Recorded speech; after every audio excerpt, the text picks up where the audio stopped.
Friends, உங்களுக்கு PCOD இருக்கா? ஆமா அப்படின்னு வந்து பாத்தீங்கன்னா 10ல 8 பேர் வந்து சொல்லுவோம். ஸோ பிசிஓடி, இர்ரெகுலர் பீரியட்ஸ், அதுக்கப்புறம் பாத்தீங்கன்னா தைராய்டு, இது எல்லாமே வந்து காமனா விமனுக்கு இருக்க ப்ராப்ளம் தாங்க. ஸோ இதுக்கு எப்படி ஈஸியா வீட்லயே வந்து ஹோம் ரெமெடி பண்ணலான்றதை இந்த வீடியோல பார்க்கலாம். இந்த மாதிரி உமனுக்கான ஹெல்த் அண்ட் பியூட்டி டிப்ஸுக்கெல்லாம் நம்ம சேனல் என்ன ஃபாலோ பண்ண மாதிரி தான் ஃபாலோ பண்ணிட்டு பாருங்க. இந்த வீடியோவை கண்டிப்பா நிறைய உமனுக்கு வந்து ஷேர் பண்ணுங்க. நமக்கு பிசிஓடி, தைராய்டு இந்த மாதிரி ஹார்மோன் இன்பேலன்ஸ்னால என்ன பண்ணீங்கன்னா கண்டிப்பா நம்ம வந்து வெயிட் கெயின் ஆகுங்க. அதனால கட்டாயமா இர்ரெகுலர் பீரியட்ஸ் அப்படிங்கறது ஒரு சிம்டம் இருந்துட்டே இருக்கும். ஸோ அதுக்கு கட்டாயமா வந்து பாத்தீங்கன்னா டெய்லி ½ அன் அவர் நம்ம வந்து ஒர்க் அவுட் பண்ணியே தான் ஆகணும்.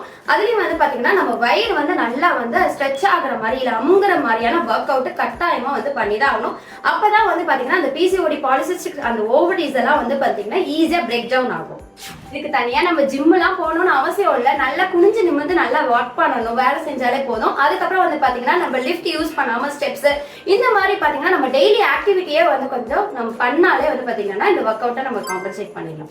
இப்போ நம்ம வந்து இது எல்லாமே வந்து பாத்தீங்கன்னா ரோஸ்ட் பண்ணிட்டு அரைக்க போறோம். ஸோ இது இன்கிரீடியன்ஸ் எவ்வளோ, அது எவ்வளோ குவான்டிட்டி யூஸ் பண்ணுன்றதை நான் டிஸ்கிரிப்ஷன்ல கொடுக்குறேன், நீங்க செக் பண்ணிக்கோங்க.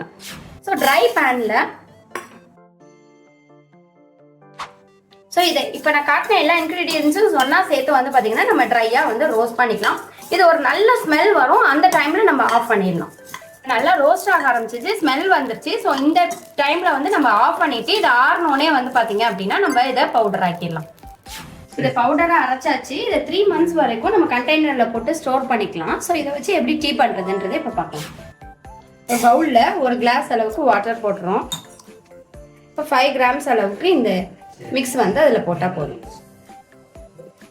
நல்லா கொதி வந்துருச்சு. இப்போ வந்து பார்த்தீங்கன்னா ஒரு ஃபில்டர் பண்ணிக்கலாம். நம்ம இந்த டீல வேணும்னா நீங்க ஹனி வந்து ஆட் பண்ணிக்கலாம். இந்த டீயை வந்து பாத்தீங்கன்னா தொடர்ந்து 3 months எம்டி ஸ்டொமக்ல நீங்க வந்து எடுக்கும் போது வந்து பாத்தீங்கன்னா கண்டிப்பா வந்து ஹார்மோன் இன்பேலன்சஸ் எல்லாமே வந்து பாத்தீங்கன்னா ரெகுலர் ஆகிடும் நமக்கு. கண்டிப்பா இந்த டிப்ஸ் வந்து உங்களுக்கு யூஸ்ஃபுல்லா இருக்கும். ஸோ நீங்க இதை ட்ரை பண்ணி பாருங்க. மற்றவங்களுக்கும் வந்து இதை மறக்காம ஷேர் பண்ணிடுங்க.